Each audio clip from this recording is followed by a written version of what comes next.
ہمارے سیاسی لوگ ہمارے دھرنوں کو غلط رخ پہ لے کے جا رہے ہیں. جن چیزوں پہ دھرنے ہونے چاہیے ان چیزوں پہ نہیں ہو رہے. سمجھتے ہو؟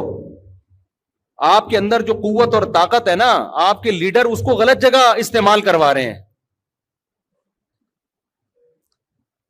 دیکھو، آپ کے گھر میں چاول کی بوری آنی تھی دکان سے اٹھا کے نا، آپ کو چاول لے کر آنے تھے گھر میں بوری اٹھا کے، کوئی لانے والا نہیں ہے تو اب آپ نہیں اٹھانی ہے نا. چاول پکیں گے گھر میں، آٹا پکے گا، سامان لینا تھا آپ نے.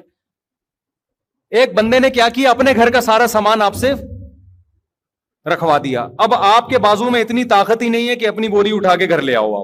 آپ کی جتنی انرجی تھی وہ دوسرے کے کام میں خرچ ہو گئی.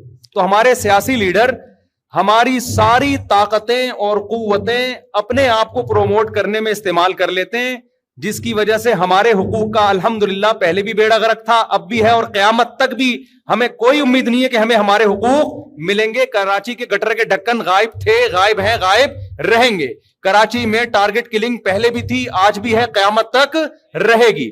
کراچی میں کچرا کنڈی تھا، ہے، اور قیامت تک رہے گا. کراچی میں موبائل سنیچنگ تھی، ہے، اور قیامت تک رہے گی. کیونکہ کراچی کے لوگوں کو دھرنے دینے تو کسی اور کے لیے دینے، اپنے لیے الحمدللہ دھرنے دینے کا ان کا کوئی پروگرام الحمدللہ ہے ہی نہیں. تو اللہ کا بڑا فضل ہے، کراچی والوں کی استقامت کو 20 دفعہ سلام ہے یار. روز مر رہے ہیں گلی میں، کوئی اس کا شوہر مر گیا، وہ جوان میاں مر گیا، وہ جوان بیٹا مر گیا. تھوڑی سی غیرت ہوتی ہے نا انسان میں، تھوڑی سی غیرت ہوتی ہے. اب یہ تھوڑا سا ٹکڑا ہمیں ملا ہے، اس میں خلافت کی باتیں کر کے اس کی بھی ایسی کی تیسی کر دینا، یہ کوئی عقل مندی کا کام نہیں ہوگا. جیسا بھی ہے کم از کم اپنا تو ہے نا، بیٹھ کے بات. دیکھو ایک بات یاد رکھو، آپ کا ملک جیسا ہی گندا مندہ ہو نا، آپ کو عزت اپنے ملک میں ہی ملے گی، اپنے ملک سے باہر نہیں ملے گی. یہ میں آپ کو لکھ کے دے دوں.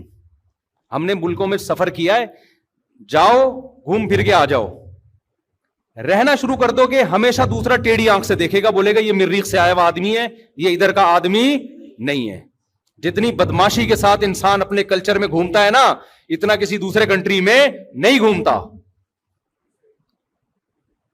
عزت سب سے پہلی چیز ہے، پیسہ اس کے بعد ہے. میں نے ٹھٹرے ہوئے لوگ سعودی عرب میں دیکھے ہیں. کوئی سعودی عرب میں پاکستانی بیان سن رہا ہو تو معذرت ہے، بہت سے لوگوں کی عزت بھی ہے وہاں پہ، لیکن اتنے آرام سے نہیں ملتی. وہ عرب ان کو اجنبی سمجھتے ہیں کہ یہ باہر سے آیا ہوا ہے ہمارے ملک میں کمانے. عزت نہیں ہے، سوائے ان لوگوں کے جو میرا بیان سن رہے ہیں ان کی بہت عزت ہے. آپ کسی بھی کنٹری میں جاؤ گے، آپ تھوڑے سے نا جیسے ٹھٹرے ہوئے رہو گے. آپ یہاں بدماشی سے گھومتے ہیں، آپ بھی، میں بھی، سبھی. میں کوئی اپنی بات نہیں کر رہا.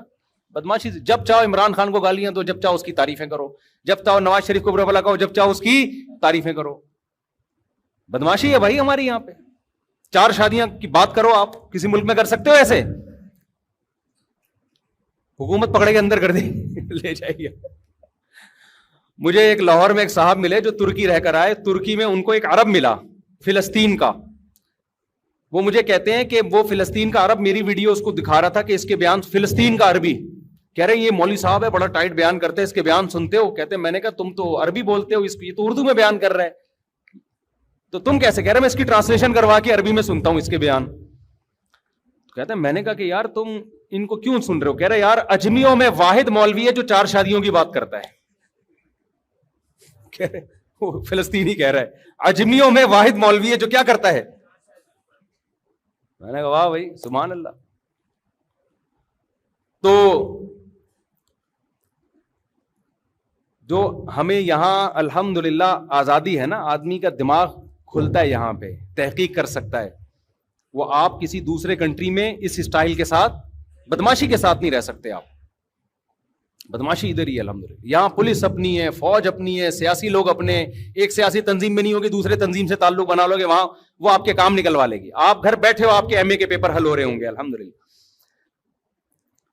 ایسے لڑکے ہیں یہاں پہ پنجاب میرے ساتھ گھوم رہے تھے، کہہ رہے تھے میرے لیے دعا کریں، کل میرا ایم اے اسلامیات کا پیپر ہے. میں نے کہا تو میرے ساتھ ہے، تو پھر پیپر کیسے ہے؟ کہہ رہے وہ تو الحمدللہ انتظام ہے وہاں پہ. یہ آزادی ملے گی کہیں؟